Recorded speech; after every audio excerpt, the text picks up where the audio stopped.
Welcome to RBM creatives media. నేను మీ నక్షత్ర. స్పోర్ట్స్లో ఎటువంటి సమస్య అయినా అది గవర్నమెంట్ దాకా చేరేటట్టుగా చేసేది ఎవరో తెలుసుగా మీకు అందరికీ, మన జితేందర్ రెడ్డి గారు. సో మనకి స్పోర్ట్స్ అడ్వైజర్గా ఉన్నారు. సో నమస్కారం సార్. నమస్తే అమ్మా. First of all congratulations sir, CM కప్ని ఇంత గ్రాండ్గా ఫినిష్ చేసి పిల్లలకి ఎటువంటి లోటు లేకుండా చేసినందుకు. ఫస్ట్ అండ్ ఫార్మోస్ట్ నేను మీకు కూడా ధన్యవాదాలు తెలియజేస్తున్నా. అదేవిధంగా శాట్స్ వాళ్ళ గవర్నమెంట్ తరఫు నుంచి ముఖ్యమంత్రి గారు ఏదైతున్నారో దీనికి ఒక పెద్ద బడ్జెట్ ఇచ్చి గ్రామ స్థాయి నుంచి మండల స్థాయి నుంచి డిస్ట్రిక్ట్ నుంచి అసెంబ్లీ కాన్స్టిట్యున్సీ నుంచి స్టేట్ లెవెల్కి తీసుకురావాలని చెప్పి శాట్స్ వాళ్ళకి అప్పచెప్పి అక్కడున్న అఫీషియల్స్ ఎవరైతున్నారో విసిఎండి సోనీ బాలాబా గారు కానీ అక్కడ ఉన్న డిప్యూటీ డైరెక్టర్స్ అక్కడ ఉన్న స్టాఫ్ వాళ్ళందరూ కూడా ఒలింపిక్ అసోసియేషన్ అందరి మెంబర్స్ తోటి కలిసి అందరికీ కూడా బాధ్యతలు ఇచ్చి ప్రతి గ్రామంలో ఈ విధంగా ఎలక్ట్రానిక్ ఉపయోగం చేసుకొని ఆన్లైన్ రిజిస్ట్రేషన్స్ చేసుకొని దాదాపు 5.5 లక్షల పార్టిసిపెంట్స్ని అందరినీ కూడా తీసుకొచ్చి వాళ్ళందరికీ ఒక 41 గేమ్స్ని 41 గేమ్స్ని కేటాయించి ఆ గేమ్స్లలో అన్ని విధాలుగా ఫైనాన్షియల్ బడ్జెట్ కానీ ఫుడ్ కానీ అకామిడేషన్ కానీ వాళ్ళకి కావాల్సిన ఎక్విప్మెంట్స్ కానీ కలెక్టర్ల ద్వారా డిఎస్డిఓల ద్వారా అన్నీ సమకూర్చి మంచిగా జరిగేది. ఈసారి మంచి స్ట్రీమ్ లైన్గా ఎటువంటి ఆటంకాలు లేకుండా ఏ విధంగా లేకుండా నిన్న మేము క్లోజింగ్ సెరమనీ చేసుకున్నాం. అది పెద్ద ఎత్తున ఒక సక్సెస్ అయింది. ఎస్, అండ్ పిల్లలకి క్యాష్ ప్రైజ్ వచ్చింది. చాలా మోటో ఇచ్చారు ఈ సీఎం కప్ వల్ల. అంటే పల్లెల నుంచి వాళ్ళు చదువు మాత్రమే కాదు స్పోర్ట్స్ని కూడా వెలుగు తీయాలని మీది కాన్సెప్ట్ అయితే చాలా బాగుంది sir. Thank you so much sir. పిల్లల ద్వారా మీకు థ్యాంక్ యూ చెప్పాలని. Healthy body and healthy mind always keeps a person fit అనమాట. ఫస్ట్ మీకు హెల్దీ బాడీ ఉండి హెల్దీ మైండ్ ఉంటేనే కానీ స్టడీస్లో కూడా వాళ్ళు ముందరికి వెళ్ళగలుగుతారు. ఖాళీ దద్దమ్మల్లాక వాళ్ళు అందరూ ఉండి ఏ యాక్టివిటీ లేకుండా బాడీని యాక్టివిటీ అనేది లేకుండా ఉంటే వాళ్ళు స్టడీస్లో కూడా వెనుకబడి ఉంటారు. అందుకని మా ముఖ్యమంత్రి గారు కావాలని చెప్పి ఈ డ్రగ్స్కు దూరం పెట్టాలా, ఈ సెల్ ఫోన్స్కు దూరం పెట్టాలా, ఇవన్నీ దానికి కూడా దూరం పెట్టి పిల్లలను మంచి యాక్టివ్ చేయాలని చెప్పి ఈ సీఎం కప్ అనే దాన్ని చేయడం జరిగింది. ఫస్ట్ ఎడిషన్లో ఏదైతుందో చాలా బాగా జరిగింది. కానీ దాంట్లో ఉన్న కొన్ని తప్పులు అన్నిటిని కూడా సవరించుకొని సెకండ్ ఎడిషన్ ఇంకా చాలా బాగా చేసాం. Third edition will reach the peak. Definitely second ఎడిషనల్ చూసాను, చాలా గ్రాండ్గా అయితే జరిగింది. సో మీరు కూడా సీఎం కప్లో బాక్సింగ్ తండ్రి కొడుకు కూడా ఆడారు, అది కూడా చూసాను సార్. సో ఎట్లా అనిపించింది మీ అబ్బాయితో మీరు ఫైట్ చేసినప్పుడు? దట్ ఈస్ మోటివేషన్ అమ్మా. మోటివేషన్లో ఎప్పుడైతుందో మనం కూడా దాంట్లో పార్టిసిపేట్ అయ్యి పిల్లలకు ఆడ వచ్చిన వాళ్ళకి అందరికీ కూడా ఒక మోటివేషన్ అనేది మనం చూపిస్తే వాళ్ళు కూడా యాక్టివ్గా పార్టిసిపేట్ చేస్తుంటారు. మొదటి నుంచి నేను స్పోర్ట్స్లో వాటి చిన్నప్పటి నుంచి కూడా అన్ని రకాల స్పోర్ట్స్ ఆడినవని అంతేకాకుండా వాలీబాల్లో నేషనల్స్కి పోయిన వాళ్ళని. కాబట్టి ఇన్ని రకాలుగా మేము గేమ్స్లో ఉన్నాము చేసినాము. కాబట్టి ఈ స్పోర్ట్స్ మొదటి నుంచి యాక్టివ్నెస్ ఉండాలి. సో వాళ్ళకు ఒకసారి మనం ఇస్తే బాగుంటుంది అనే విధంగా నేను నా కొడుకు కూడా ఇద్దరం బాక్సింగ్ గ్లౌజ్ వేసుకొని అంత లావున్నాడు కదా ఆ మనిషిని గుద్దడం జరిగింది. ఆయన వర్కింగ్ ప్రెసిడెంట్ ఫర్ బాక్సింగ్ కాబట్టి వారిని గుద్ది సక్సెస్ అయ్యి ఆయన నాకౌట్ చేస్తాం. చూసాను సార్, చాలా బాగుంది. సో మీరు స్పోర్ట్స్ అడ్వైజర్ కాబట్టి స్పోర్ట్స్లో ఉన్న సమస్యలన్నీ గవర్నమెంట్కి చేరేటట్టుగా మీరు ఒక మధ్యలో వారిది అనుకోవచ్చు. నేను మొట్టమొదటిగా 14 సంవత్సరాలు vice president of Olympic Association చేశాను ఉమ్మడి ఆంధ్రప్రదేశ్లో. తర్వాత ఫస్ట్ తెలంగాణ వచ్చిన తర్వాత I was the first Olympic Association president for the state. ఆ టైంలో ఉన్న అనుభవము ఏదైతుందో పిల్లలు ఏ విధంగా కష్టపడుతున్నారు, ఏ విధంగా వాళ్ళకి గ్రౌండ్లో ఫెసిలిటీస్ దొరకట్లేదు, ఏ విధంగా వాళ్ళు నేషనల్స్కి పోవాలనుకున్నా లేకపోతే స్టేట్ గేమ్స్కి వెళ్ళాలన్నా ఇంటర్ డిస్ట్రిక్ట్ పోవాలన్నా వాళ్ళ బాధలన్నీ ఏంటి అనే దానిని నేను దగ్గరుండి చూసినవాడిని. కాబట్టి ఈసారి కూడా మళ్ళీ నాకు స్టేట్ ఒలింపిక్ అధ్యక్షుడిగా నాకు అవకాశం వచ్చింది. Plus advisor to the government కూడా వచ్చింది.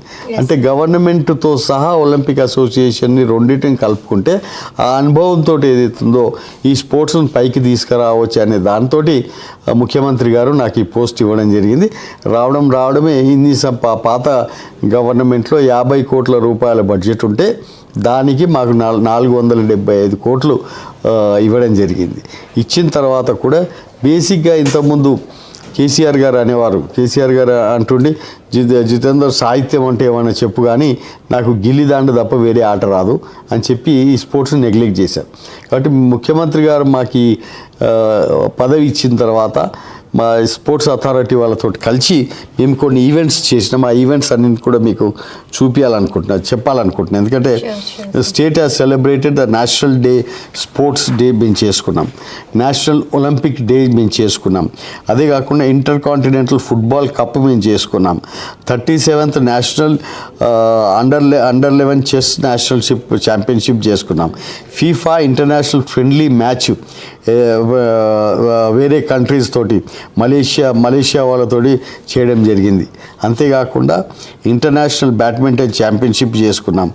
స్పోర్ట్స్ అథారిటీ ఆధ్వర్యంలో 14th sub junior hockey women's nationals championship చేసుకున్నాం. స్పోర్ట్స్ అథారిటీ వాళ్ళతో కలిసి సంతోష్ ట్రాఫీ చేసుకున్నాం. 49th sub junior national basketball championship చేసుకున్నాం. చీఫ్ మినిస్టర్స్ కప్ 2024 చేసుకున్నాం. శాట్స్ కోఆర్డినేషన్ తోటి కరాటే ఇండియన్ ఆర్గనైజేషన్ తోటి వాళ్ళతోటి 4th KIO national karate championship చేసుకున్నాం. శాట్స్ తోటి కలిసి మిస్ వరల్డ్ కూడా శాట్స్ పార్టిసిపేషన్ తోటి మేము చేసుకోవడం జరిగింది. అదేవిధంగా స్పోర్ట్స్ అథారిటీ ఆఫ్ తెలంగాణ తోటి కలిసి 26 sub juniors national rowing championship చేసుకున్నాం. దాని తర్వాత ఒలింపిక్ డే సెలబ్రేషన్ 2025 చేసుకున్నాం. Elite women open boxing tournament చేసుకున్నాం. తర్వాత 24th junior national wushu championship చేసుకున్నాం. అంతేకాకుండా first edition of sports conclave at HICC convention సెంటర్లో చేసుకున్నాం. తర్వాత రైజింగ్ తెలంగాణ దాంట్లో కూడా అక్కడ కూడా స్పోర్ట్స్లో అక్కడ కూడా స్పోర్ట్స్ కాన్క్లేవ్ చేసుకున్నాం. అదేవిధంగా నేషనల్ స్పోర్ట్స్ డే 2025 చేసుకున్నాం. హ్యాండ్బాల్ అసోసియేషన్ వాళ్ళది మినీ హ్యాండ్బాల్ నేషనల్స్ చేసుకున్నాం. 5th Indian Olympic athletic competition చేసుకున్నాం. తెలంగాణ ఇంటర్నేషనల్ బ్యాడ్మింటన్ ఛాంపియన్షిప్ చేసుకున్నాం. అదేవిధంగా పారా దాంట్లో కూడా స్విమ్మింగ్ 25th నేషనల్ పారా ఛాంపియన్షిప్ చేసుకున్నాం. సబ్ జూనియర్స్ జూడో ఛాంపియన్షిప్ చేసుకున్నాం. Telangana meet with north east countries తోటి చేసుకున్నాం. తర్వాత 21st national master swimming championship చేసుకున్నాం. సూపర్ క్రాస్ రేసింగ్ చేసుకున్నాం. మెస్సీని తెలంగాణకు తీసుకురావడం జరిగింది. గోట్ మీకు తెలుసు, పెద్ద ఈవెంట్ మేము అది చేసుకున్నాం. దాని తర్వాత kho kho championship railway grounds Kazipet వరంగల్లో చేసుకున్నాం. 32nd NTPC వాళ్ళది senior recurve national archery championship చేసుకున్నాం. FIH హాకీ ఉమెన్స్ ఇది చేసుకోబోతున్నాం. 8th నాడు మళ్ళీ మాకు పెద్ద మ్యాచ్ ఉన్నది, international match is there, women's match ఉన్నది. రోయింగ్, అదేవిధంగా చెస్ ఫెస్టివల్స్, అదేవిధంగా పార్టిసిపేటెడ్ ఇన్ ఉత్తరాఖండ్ నేషనల్స్ కూడా మేమందరం పార్టిసిపేట్ అయ్యాం. తర్వాత చింతన్ బైఠక్ సెంట్రల్ మినిస్టర్ తోటి పెట్టుకున్నాం. తర్వాత ప్యారిస్ ఒలింపిక్స్లో మేము పార్టిసిపేట్ చేసాం. తర్వాత ఆస్ట్రేలియా యూనివర్సిటీ చూసాం, సింగపూర్ యూనివర్సిటీ చూసాం. తర్వాత ఇక్కడ ముఖ్యంగా స్పోర్ట్స్ యూనివర్సిటీ అనే దానిని కూడా మేము తెలంగాణలో ఎస్టాబ్లిష్ చేసుకోవడం జరిగింది. తర్వాత బడ్జెట్ను 50 to 450 crores చేసుకున్నాం. ఫైనాన్షియల్ అవార్డ్స్ పిల్లలకు ఇవ్వడం జరిగింది. తర్వాత సెంట్రల్ స్పాన్సర్ మినిస్టర్లను కలిసి వాళ్ళతో మాకు ఖేలో ఇండియా కావాలి అని చెప్పడం జరిగింది. IOA ప్రెసిడెంట్ తోటి కలిసి మాకు నేషనల్ గేమ్స్ ఇక్కడ ఇవ్వాలి అని చెప్పడం జరిగింది. ఈ విధంగా ఎన్నో నేషనల్స్ కూడా మేము ఈ స్టేట్లో చేసుకోవడం జరిగింది. అంటే కొద్ది సమయంలోనే, అంటే 2 years సమయంలోనే మేము పోగొట్టుకున్న లాస్ట్ 10 ఏళ్ళలో ఏదైతే పోగొట్టుకున్నామో దానిని అన్నిటిని కూడా ఈ 2 సంవత్సరాల్లోనే చేశాం. ఇంకా చాలా చేసేది ఉన్నది. అందుకని చెప్పి యాక్చువల్లీ ఇవ్వాలని మాకు మినిస్టర్ తోటి ఒక మీటింగ్ ఉండే. దాని మీటింగ్ ఇంటెన్షన్ ఏంటంటే government as constituted body as well as to extend financial and non financial and non fine government aid to deserving applicants ఎవరైతే పిల్లలు నేషనల్స్కి తయారవుతున్నారో, ఏషియన్ గేమ్స్కి తయారవుతున్నారో, కామన్వెల్త్ గేమ్స్కి తయారవుతున్నారో ఆ పిల్లలందరినీ కూడా ప్రోత్సహించడానికి వాళ్ళని అకాడమీస్లకు పంపించి అక్కడ వాళ్ళ ఖర్చు మేము బేర్ చేసి ఆ విధంగా పిల్లలను ఆదుకొని ఆ పిల్లలకు కూడా మంచి ప్రాక్టీస్ చేపించి వాళ్ళని టాలెంట్ వాళ్ళ బయటికి తీసి కష్టపడి తెలంగాణను ఒక స్పోర్ట్స్ హబ్ కింద తయారు చేయాలనేది మా తపన. దానికి మీరందరూ కూడా క్రిటిసైజ్ చేయకుండా మీ శాతనైనంత హెల్ప్ మీరు కూడా మాకు చేయాలని చెప్పి మేము కోరుకుంటున్నాం. ఖచ్చితంగా మా నుంచి హెల్ప్ అయితే ఖచ్చితంగా మీకు ఉంటుంది సార్. సో అంటే ఇట్లాగా స్పోర్ట్స్ గురించి చాలానే ఈవెంట్స్ మనం ఈ ఇయర్లో 2 ఇయర్స్లో బాగానే చేసుకున్నాము. సో స్పోర్ట్స్ నుంచి మెయిన్గా మనకు కావాల్సిన పిల్లల్ని తయారవ్వాలంటే మనకి కోచెస్ చూసుకుంటే స్పోర్ట్స్లో 4 మాత్రమే పర్మనెంట్ కోచ్లు ఉన్నారు. మిగతా కోచ్ల పరిస్థితి ఏంటి సార్? మీకు తెలుసు లాస్ట్ ప్రభుత్వం ఏదైతే ఉన్నదో టోటల్గా ఎక్కడ కూడా ఒక నయా పైసా మీకు లేకుండా పోయిండ్రు.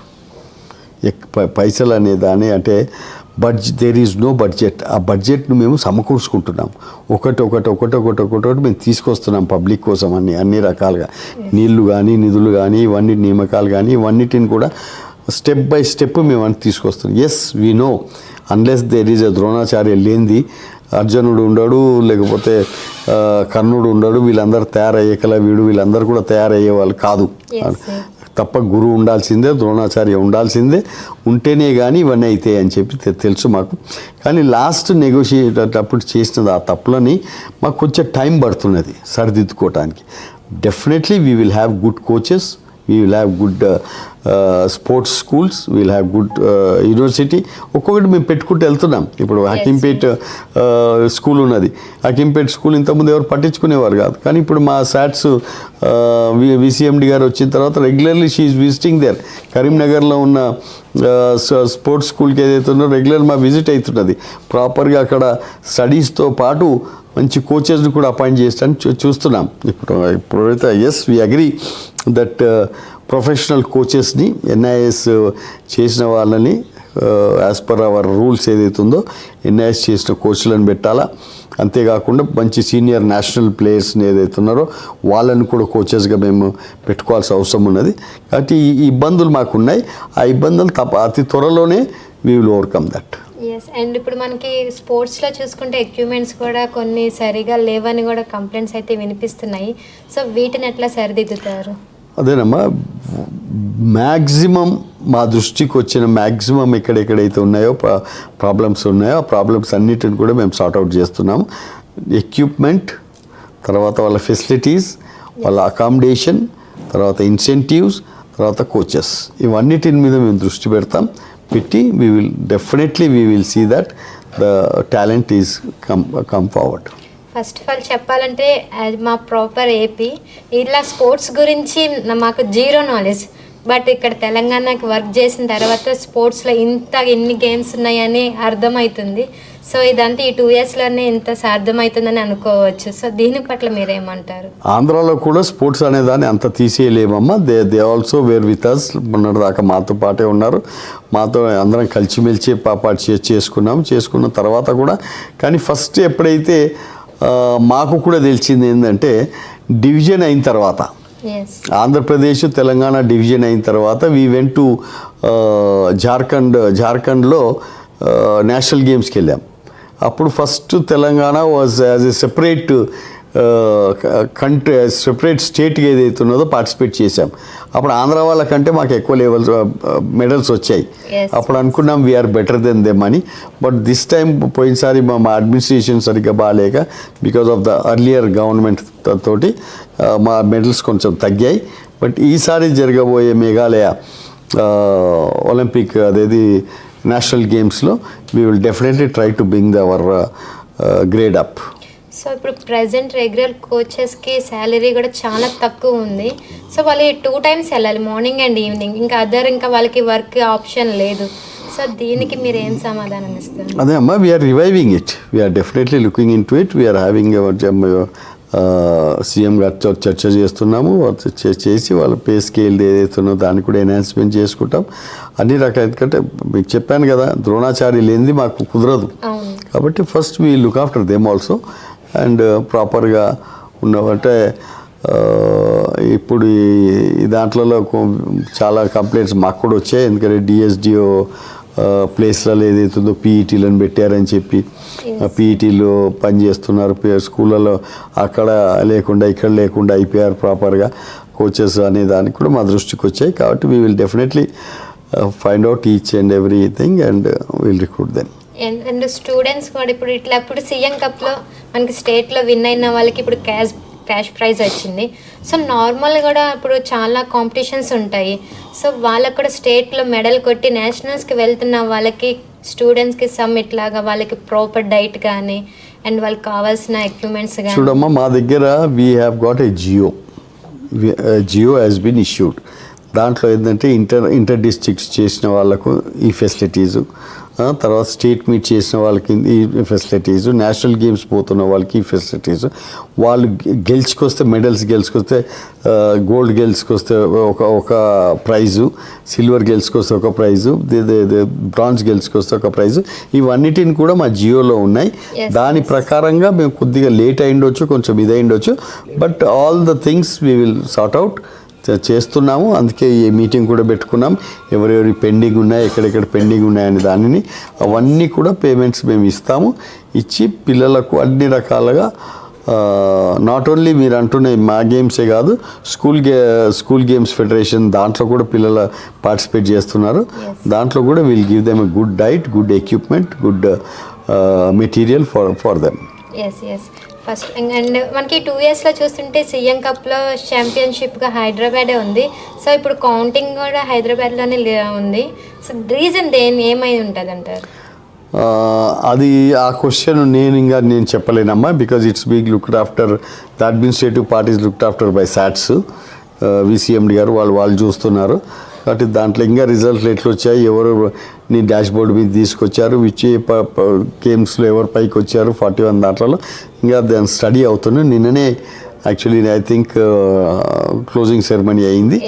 But we will see the analysis and let you no.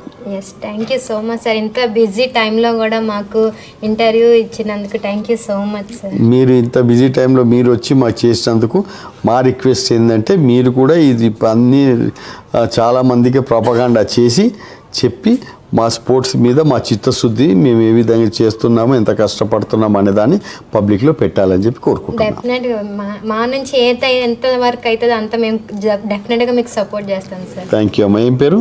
నక్షత్ర. నక్షత్ర, వెరీ గుడ్. థ్యాంక్ యూ అమ్మా. Thank you.